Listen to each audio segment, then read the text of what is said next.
高铁从荆州出发，10个小时后，我们又回到了青岛，这个属于大海的城市。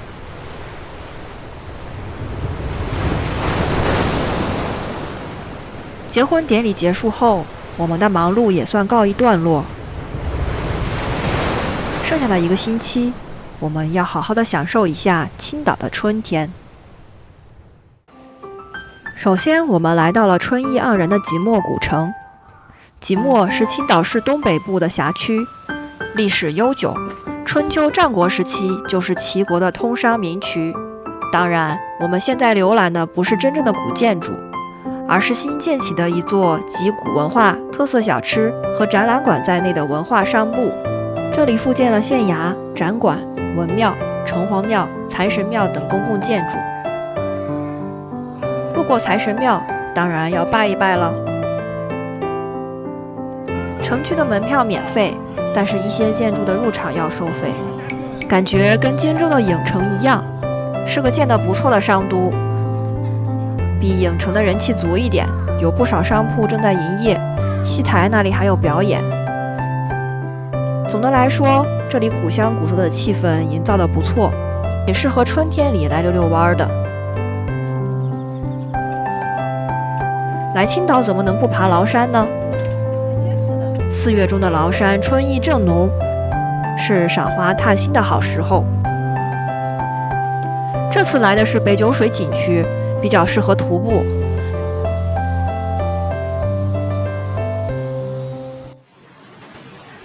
当然，这里还有令众猫奴狂喜的各类崂山走地猫。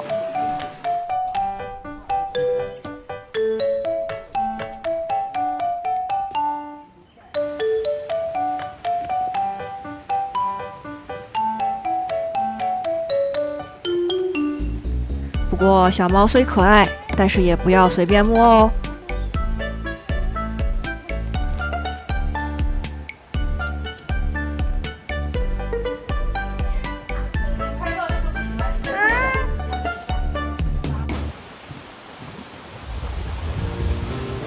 来北九水自然是要看水，老顶源泉之水从海拔1100多米的高峰顺势而下，中途又汇集了众多的溪流，沿着长长的深山峡谷，弯弯曲曲，时急时缓，时聚时散，奔腾而下。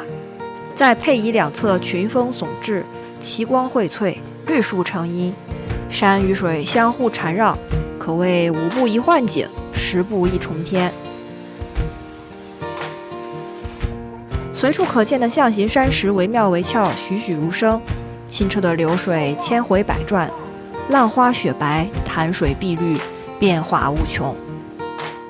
北九水分为外九水和内九水，山顶的泉水在长长的峡谷中一共拐了整整18道弯，构造了9泉18潭的美景。内九水的尽头是朝阴埠，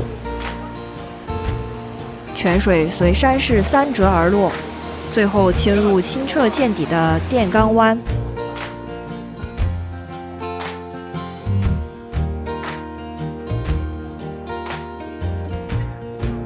从这里我们可以继续向上攀爬，爬了足足1个多小时，到达了山顶的一座凉亭。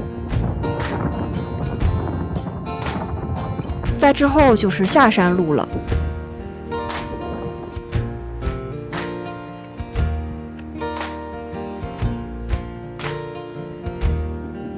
途中路过一座水库，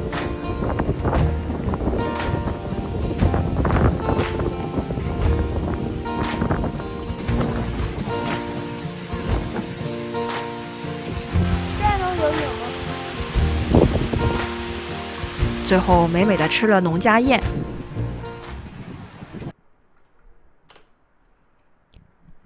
走亲访友了几天后，回国之旅也到了尾声。因为詹师傅真的很喜欢大海，临行前的几天，我们又不顾大雾的天气，来到了海边。一来到海边，就感觉所有烦恼哀愁都被海浪卷走了，心情安宁而平静。啥呀？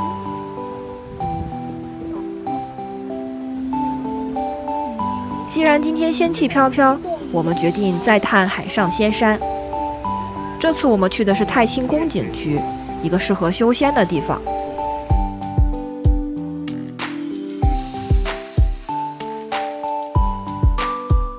景区大巴把我们带到太清宫广场，映入眼帘的就是一大片道教建筑群。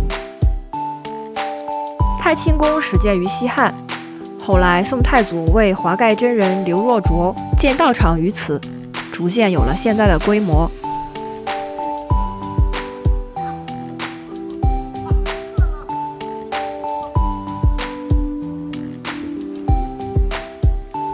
行走在宋代寺庙建筑与竹林古墓之间，我仿佛秒变崂山道士，分分钟就能表演一个量子穿墙。